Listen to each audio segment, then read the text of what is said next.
يا احمد. ماشي، انا هتصرف بقولك.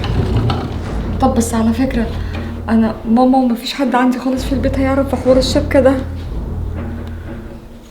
طيب بص، انا هشيل الذهب كله في شنطتي، بس هخلي علبة الذهب عشان يعني تبقى امان كده لما يشوفوها. ماشي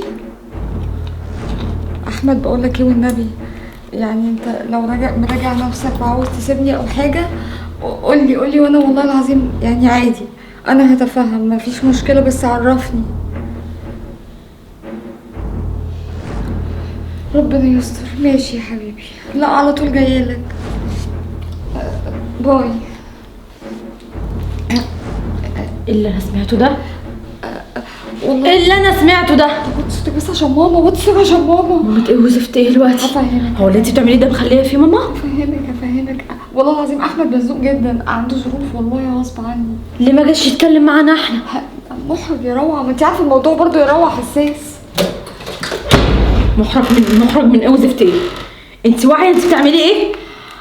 واعيه يا روعه، ومفروض الست يعني بتقف يعني جنب الراجل اللي هي معاه. لا يا حبيبتي، الكلام ده لما تبقوا في بيت واحد وما تبقي عارفه انت معاشره مين. ما ان شاء الله هنبقى في بيت واحد وان شاء الله. لا يا حبيبتي، هو بيعاملك ان انت عيله هبله قادر يضحك عليها بكلمتين. لا انا واثقه في احمد. واثقه في احمد؟ هو هياخدهم بس هيبيعهم عشان الزنقه، وهيجيب اكتر منهم. هو عارف ان انتوا مش عارفين. لازم امك تعرف. لا والنبي يا روعه والنبي. هو ايه اللي لا والنبي يا روعه؟ انت خايفه من ايه بالظبط؟ لو في حاجه اتكلمي وقولي لي. والله ما في حاجه، احنا اصحاب مش اخوات بس يا روعه، والنبي عشان خاطري والله العظيم هيرجعهم لي تاني. لا يا امير، هو امير غلط. معلش والنبي المره دي بس عشان خاطري. المره دي بس. هو اصلا بقى حيلتك ايه في الشبكه؟ ما انت مطلعه له كل الصيغه يا اختي. هيرجعهم لي تاني، ما هو عارف ان هو من ورا ماما، فخلاص والنبي يا روعه والنبي. ولا والنبي بصي كانك ما عرفتش حاجه. كاني ما عرفتش حاجه. وهيقابلك فين ان شاء الله؟ تحت العماره. انا قلت له يجي لي تحت العماره. تحت العماره؟ لا كمان بجح. الله اكبر. لا بعد اذنك ما تغلطيش. اخرسي خالص. اتفضلي يا اختي اتفضلي. انت عشان ماما. اخرسي.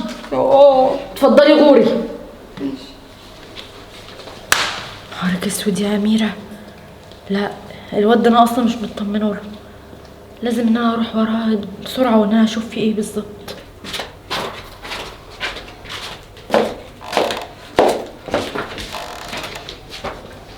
احمد بص، اعمل الشبكه كلها زي ما انت طلبتها، بس والنبي يا احمد، يعني لو والنبي تسيبني والنبي عرفني.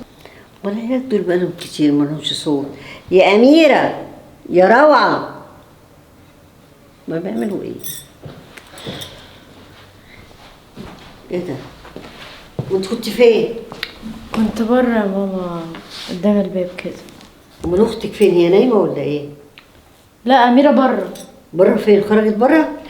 معرفش بتعمل ايه كده قدام الباب برضه. ده الباب طب دايلها. ماما ايه؟ ما تركزي كده معايا. بقولك ايه؟ خير؟ انا عايزه اتكلم معاكي في حاجه.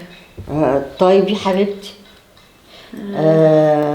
قولي انا معاك اهو. اصبري بس اما اميره تدخل.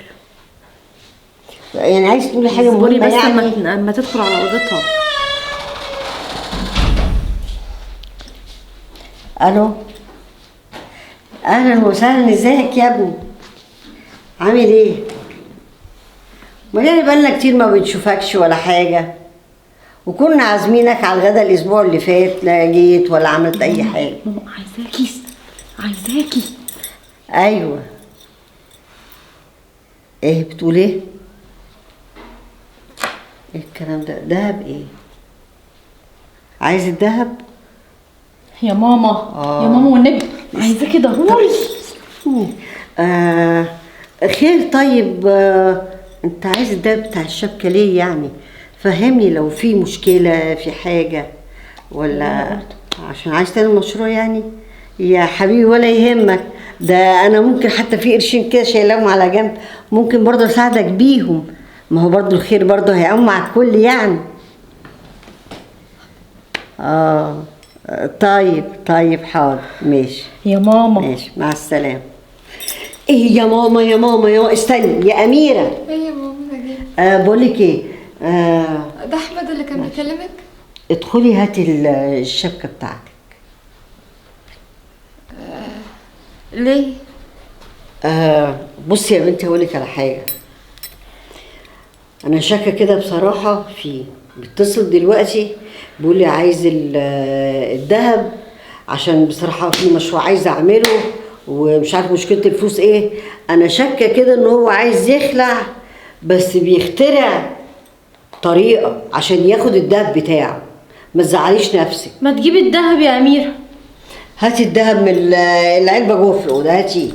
ما تجيبي الذهب. هو قالك كده بجد؟ الله، ما انا لسه اهو متكلمه قدامك. بقول لك ايه، هتلاقي احسن منه. قالك هاتي له الشبكه بتاعته. قالك عايز الذهب؟ عايز الشبكه بتاعته يا بنتي. الله، ايه مالك؟ الهانم على فكرة مش هتجيب ذهب ولا حاجة. ليه بقى؟ الراجل عايز الذهب بتاعه وشكله كده عايز يخلع، ما في داهيه. اصل هي اما كانت بره كانت بتدي لاحمد الذهب. ايه يا بابا غصب عني. استني ازاي بتديله الذهب وهو لسه دلوقتي قدامكم متصل بيقول لي عايز الذهب؟ عشان الزباله الواطي قال لها ما تعرفيش اهلك واياك انك تنطقي بحرف واحد. وسمعتي كلامه؟ ما تعرفيش اهلك؟ سمعتي كلامه؟ قال لي مزنوق والله يا ماما، قال لي مزنوق غصب عنه، مش هينفع ان هو يتحرج قدام. حلو قوي. وقال لك ما تقوليش لاهلك، وخد الذهب اديتوله بايدك، وجاي دلوقتي بيقول عايز الذهب. ده ستر ربنا ان انا سمعتها. نعمل ايه؟ قوليلي. مش عارفه. بقول لك ايه؟ مش عارفه؟ كأن امك ماتت. بقول لك ايه؟ ما تقوليلهاش وسمعتش كلام امك. خدي بس. اللي هيتحرج يا ماما. كلميه. بعدين كلميه وقولي له ان انت عرفتي. شوفي لي بس هيكون ايه رده.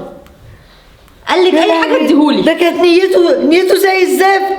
يلا بس يلا عشان تبقي تصدقي بعد كده. عشان تبقي تصدقي. يا ابني انا عايز اعرف حاجه. انت دخلت بيتنا بالمعروف، عايز تخرج بالمعروف، اهلا وسهلا. فالوقت دخلت الذهب، بتقول عايز الذهب تاني ليه؟ انت ناوي على ايه؟ نعم؟ تقدم بالك فينا احمد؟ هاتي احمد، انا مش لسه بقابلك دلوقتي تحت البيت مديك الذهب؟ يا واطي اللي ما خدتش مني حاجه، انا بديك الشبكه كلها.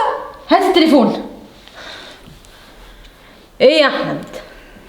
بقول لك ايه يالا، على فكره انا مصوراك كويس قوي وانت بتاخد منها الذهب يا فالح، تمام؟ وجاي تقول لها لا يا حبيبتي ده انا بكره هسيرك من فوقك لتحتك. الكلام ده مين اللي قاله يالا؟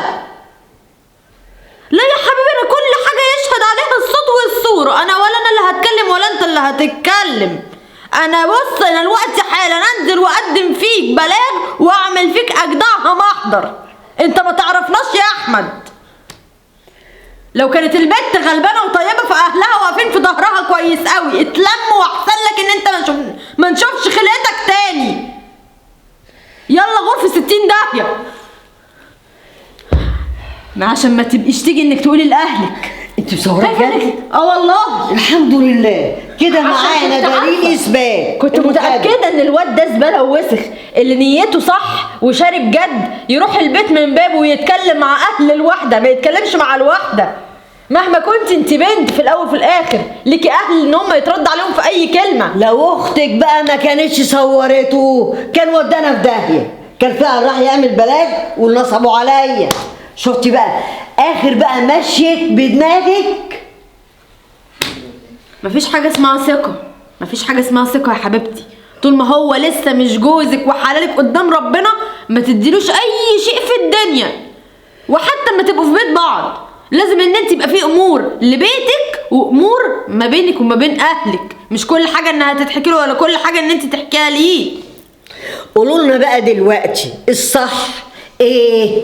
ان الصح كانت تسمع كلام خطيبها وتداري على امها وتديله الذهب، وكان يوديهم في ده ويعمل فيهم بلاغ وهو اصلا نصاب؟